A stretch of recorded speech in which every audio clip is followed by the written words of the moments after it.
Un questionnaire précis afin de déterminer l'accessibilité d'un site, restaurant, boutique ou lieu public de la commune du Robert. Pour Jean-Claude et Louisiane, les choses évoluent, mais il y a encore des efforts à faire. Nous avons malheureusement rencontré un restaurant complètement inaccessible avec des marches, voilà, mais d'autres snacks qui étaient accessibles. Alors avec un petit bémol, la pente était un peu haute pour nous. Donc nous sommes en e-sport, nous avons la force, nous pouvons le faire. Mais pour les personnes qui ont des bras un peu moins musclés, c'était un peu compliqué pour eux. Ça ne va pas forcément assez vite. Ça fait quand même pas mal d'années à chaque fois on recule la date, on recule et toujours rien n'est toujours fait, quoi. Et nous on est toujours pénalisés, on risque de rouler dans la rue. Moi qui marche quand même, je ne suis pas très grande, les trottoirs sont très très hauts. Pour faciliter la vie des personnes dépendantes, Muriel a lancé son entreprise de vêtements adaptés.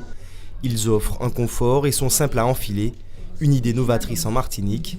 Elle répond à un réel besoin. Ce sont des pantalons ou des chemises ou autres, quel que soit, parce qu'il y a une diversité de vêtements comme des jupes, des polos, des chemises, donc qui ont des ouvertures avec des zips intégrales qui peuvent s'ouvrir dans les deux côtés, ou si c'est un pantalon par exemple, il peut avoir deux zips sur le côté, sur tout le long du pantalon, ce qui fait que ça facilite l'habillage. Défendre les droits des personnes handicapées et sensibiliser les autorités autant que le grand public, c'est la volonté des organisateurs. En matière d'accessibilité, notre île est à la traîne. Il y a eu la loi du 11 février 2005. 10 ans après, il y a les ADAP. Les aménagements ne se sont pas faits tout à fait. Il y aura des sanctions, on le sait. Mais cependant, l'État français, on le sait comment ça fonctionne. Un peu en avant, un peu en arrière. On change les données. Mais cependant, les associations sont au combat. Et ne lâchent pas. En Martinique, c'est pareil.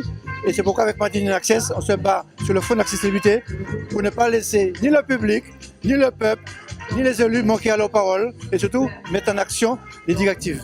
Des prix ont été décernés aux artistes et animateurs de la soirée. Une récompense qui vient saluer une participation solidaire de la cause.